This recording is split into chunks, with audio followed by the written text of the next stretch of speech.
Charlie Brooker's dystopian sci-fi anthology first hit Channel 4 screens in 2011, featuring standalone episodes each set in the near future where technology has continued to advance with mixed results, some terrifying, some uplifting and some downright weird. So when Thorpe Park announced they would be opening a Black Mirror themed maze attraction, my interest was piqued. And unfortunately, so were my fears. Could Thorpe Park manage to design and operate an attraction that accurately represented all the subtle nuances of the TV series? Let's find out. I'm Paul from Loop Theme Park Adventures, and these are my first impressions of Black Mirror Labyrinth. Before we crack on, the YouTube algorithm loves trapping viewers in its own kind of content labyrinth, so why not subscribe to the channel so you can see all of our new theme park videos instead of being dragged through an autoplay marathon of videos about swans or something. Give us a like too if you like. Black Mirror Labyrinth is a time ticket attraction, which means you have to book a time slot on arrival at the resort, either via the self-scan ticket machines in the island ticket booth or by scanning the QR code at the fast track stall or at the ride entrance. If you are visiting, then make sure you do this early as the time slots seem to go very quickly. Once your ticket has been scanned, a quick navigation of the old Slammer queue line leads you to the main show building. There is a short registration process on arrival as a member of staff takes your photo and you are asked to enter your name onto a tablet. While this is happening, there is a 90-second countdown on the door into the maze, ensuring that groups are sufficiently spaced apart.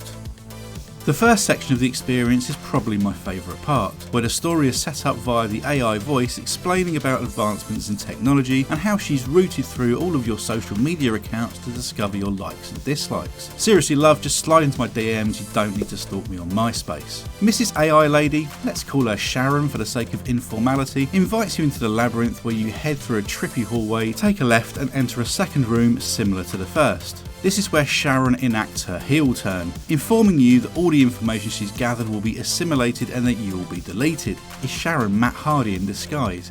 Anyway, then a hacker lady appears on the screen, we'll call her Sarah, telling you you're in trouble and that she'll get you out of there. She opens some doors leading to numerous rooms with flashing lights and weird imagery, much of which featuring your own face. Along the way, there are points where you're held back while Sarah hacks you through to the next section, ensuring that groups remain separated. Eventually, you reach a mirror maze, which is honestly the weakest part of the attraction. After a couple of wrong turns and expletives uttered, I made my way to the exit where Sarah once again hacked me out, but not before Sharon made a giant mirror smash and some air cannons go off. Then the doors opened, and that was it. All in all, the experience lasted around 6 minutes. I have to say I felt slightly underwhelmed by the finale. Everything up until the mirror maze section was fun, had a narrative to play along with, and the use of your name and image adds a personalised feel, but my overriding feeling at the end was, is that it?